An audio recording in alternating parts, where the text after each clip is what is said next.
I'm Tyler Austin from Gungnir Strategic. Thank you so much for watching. This is going to be a quick review of the Silencer Co. Omega 300. Now, I've had this for approaching a year now, and I have about 1,500 rounds, all of that being 5.56. However, this is the Omega 300, which means it's a 30 caliber can, so you can run anything from 30 caliber on down. So 308, 7.62 by 39, 300 blackout, 5.56, and certainly anything smaller than that. This is a full-length can, so with its standard end cap, you're looking at a little over 6 inches, I believe. However, the interesting thing about this particular can is that you have the ability to attach a compensator at the end if you wish. The compensator is super light, it's only 1.5 ounces, but it is going to add about an inch, maybe a little over an inch of overall length to the suppressor. However, you get a little bit of a compensating effect at the end of the suppressor. I've only shot 5.56 through this can, like I've already stated, so I pretty much only run the end cap. However, I have shot it with the compensator, and it is noticeable.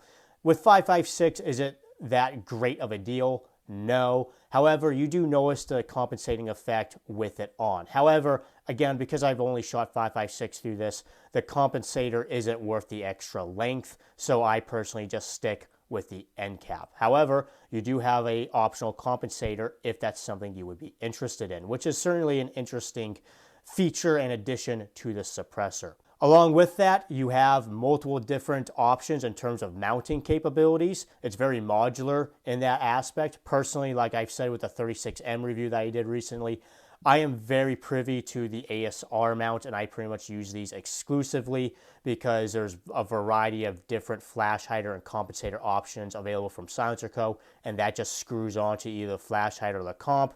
Then you just lock it down and it's attached to the muzzle. So I'm personally a big fan of the ASR mounts. However, there is a variety of different options in terms of mounts, including direct thread if you just want to thread it directly on to your barrel. This is a conventional baffled suppressor, so you are going to get some back pressure with it. The back pressure, particularly for this one, is not horrible at all. It is not even remotely the worst back pressure suppressor I've shot. However, it's not flow through, so just be aware of that, or a low back pressure can, depending on the trademarks you want to use. But it is not a low back pressure or a flow through can. It is a traditional baffled suppressor, so be aware you will get some back pressure out of this. But again, it is not horrible in my experience. And that's really the only con I can see with the suppressor, is that it's not flow through or low back pressure. It is baffled, so you do get some back pressure out of it. But other than that, particularly for a full length suppressor, I find this thing to be awesome and I really enjoy it. And it has pretty much become a dedicated suppressor to one of my ARs. I really like the thing, and it's a great quality can for the money. Anyways, I hope you found this video helpful and informative. If you did, please like and subscribe.